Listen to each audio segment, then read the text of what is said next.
तो आज हम बात करेंगे प्यारे बच्चे इंडियन कॉन्स्टिट्यूशन यानी भारतीय संविधान के बारे में। भारतीय संविधान के बारे में तो आप लोगों को अच्छे से पता होगा।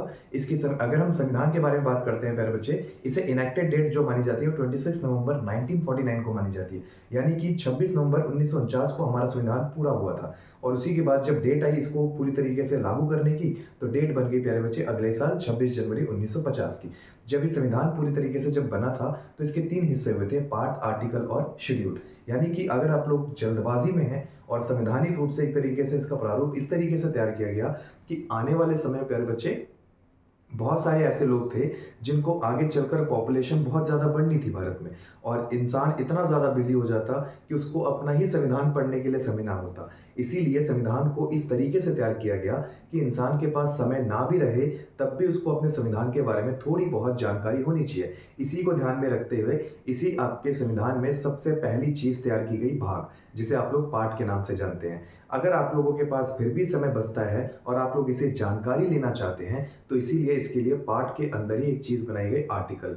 आर्टिकल से आपको पूरी जानकारी मिलेगी उस पार्ट के बारे में। और अगर मान के चलो आर्टिकल पढ़ भी लेते हो और कोई चीज आर्टिकल से छूट जाती है तो उसे पूरी तरीके से तैयार करने के लिए बनाई गई अनुसूची यानी कि शेड्यूल। तो इसी में हमारे जो पार्ट्स थे प्यारे बच्चे, जब शुरू में हुआ तो टोटल इसके अंदर पार्ट्स थे 22 और आज करंट में 25 भाग है। उसी तरीके से संविधान में आर्टिकल 395 थे और आज भी प्यारे बच्चे 395 है। उसी तरीके से शेड्यूल था प्यारे बच्चे 8, आज करंट में 10 और 2 यानी कि 12 है।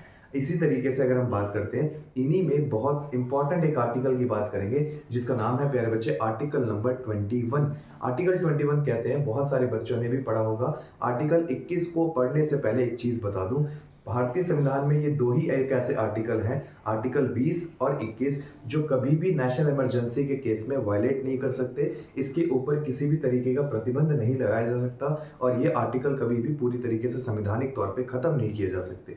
बाकी सारे आर्टिकल्स को खत्म कर सकते हो, बट याद रखना नेशनल इमरजेंसी में आर्टिकल 20 और 21 खत्म नहीं किए जा सकते। आखिर 21 है क्या प्यारे बच्चे, याद रखना, इसे राइट टू लाइफ और पर्सनल लिबर्टी से रिलेटेड आर्टिकल कहते हैं। यानी आप लोगों को जीवन जीने का अधिकार है और आपका जीवन आपसे कोई नहीं छीन सकता। इसके अंदर एनवायरनमेंट से रिलेटेड भी चर्चा की गई है, क्योंकि हमारा पर्यावरण अगर अच्छा होगा तभी हमारे जीवन सुरक्षित रहेगा। इसीलिए आप लोगों ने देखा होगा, जब भी प्यारे बच्चे आप लोग नॉर्मली अगर अपने वाहन या व्हीकल्स को चलाते हो और उसमें से पॉल्यूशन निकलने लग जाए तो सरकार को लगता है कि हाँ, ये बंदा एक तरीके से क्या कर रहा है, लोगों की पर्सनल लाइफ को छीन रहा है। इसीलिए आप लोगों का पॉल्यूशन सर्टिफिकेट बनता है। अगर पॉल्यूशन सर्टिफिकेट ना बने प्यारे बच्चे तो आपके ऊपर चालान लगा दिया जाएगा। इसीलिए प्यारे बच्चे वो भी हमारा एक राइट टू लाइफ से रिलेटेड है, आर्टिकल नंबर 21। अगर आप लोगों की गाड़ी का पॉल्यूशन नहीं है तो बनवा लीजिएगा। इसका कारण भी प्यारे बच्चे यही होता है कि अगर बिना आप लोग धुएं वाली गाड़ी चला रहे हैं तो धुएं वाली गाड़ी का मतलब है आप CO2 और कार्बन मोनोऑक्साइड रिलीज कर रहे हैं और उसकी वजह से इंसानों की जान को खतरा हो सकता है, जो कि आर्टिकल 21 में वायलेशन किया गया है। उसी तरीके से प्यारे बच्चे राइट टू प्रिवेसी भी इसमें आती है। अगर मान के चलो इसने एक और अधिकार दिया है कि आप अगर मान के चलो अपनी प्राइवेसी को, किसी भी चीज को प्राइवेट रखना चाहते हैं तो आपको ये क्या है, लीगली एक तरीके से राइट है। अगर मान के चलो सपोज करो हस्बैंड एंड वाइफ हैं और मान के चलो हस्बैंड का मैसेज रात को 1 बजे आ जाता है, वाइफ के दिमाग में शक उठ गया, फोन के अंदर कुछ ना कुछ तो ऐसी बात है जो रात के 1-1 बजे मैसेज आ रहे हैं इसको। अगर बीवी कहते हैं कि मेरे को दिखाओ फोन और हस्बैंड ने मना कर दिया कि मैं नहीं दिखाता, तो उसके पास आर्टिकल 21 का अधिकार है प्यारे बच्चे, वो चाहे तो नहीं दिखा सकता। ठीक है जी, ये राइट टू प्रिवेसी बोलती है। दूसरी चीज, एक और आर्टिकल, इसी आर्टिकल 21 में एक और बात बोली गई है, एडल्ट्री को खत्म कर दिया गया। एडल्ट्री होता है सेक्शन 497A और इसमें बोला गया है कि मान के चलिए अगर एक हस्बैंड एंड वाइफ हैं और इसमें वाइफ का एक एक्स्ट्रा मैरिटल अफेयर किसी एक इंसान के साथ चल जाता है जो कि शादीशुदा नहीं है, तो उस कंडीशन में ऐसा बताते हैं प्यारे बच्चे, वाइफ का या शादीशुदा वाइफ का अगर अफेयर चल गया किसी और पर्सन के साथ तो उस कंडीशन में दोषी सिर्फ उस आदमी को ही माना जाएगा, क्योंकि औरत तो सीधी होती है, उसमें कोई भी तरीके का उसमें नोकझोंक नहीं होती प्यारे बच्चे, उन्हें तो बहकाया जा सकता है। आदमी तो बहका देता है, तो इसीलिए सेक्शन सुप्रीम कोर्ट का मानना है कि अगर इन दोनों की सहमति से भी अगर इनके बीच में रिलेशन क्रिएट होता है और बाद में भेद खुल जाए तो दोषी सिर्फ उस लड़के को माना जाएगा और उसी लड़के को ही एक सज़ा दी जाएगी।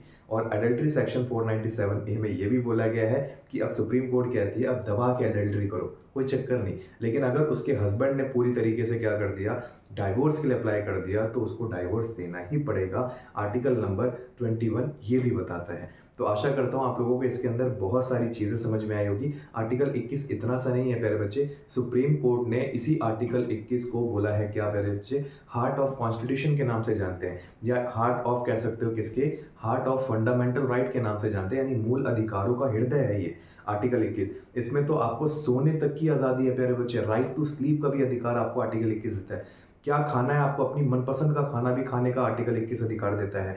आपको अपनी मर्जी से कहीं पर भी विदेश ट्रैवल करना है, टूर करना है, आर्टिकल 21 आपको हेल्प करेगा। दूसरी चीज़, आप अपनी मर्जी से अपने खिलाफ गवाही नहीं दे सकते, ये भी आर्टिकल 21 में बताया गया है। आप मान के चलो, अगर आप मान के चलो अपनी मनपसंद इंसान से अपना शादी करना चाहते हैं, लव मैरिज करना चाहते हैं, आर्टिकल 21 आपका सपोर्ट करेगा, तथास्तु।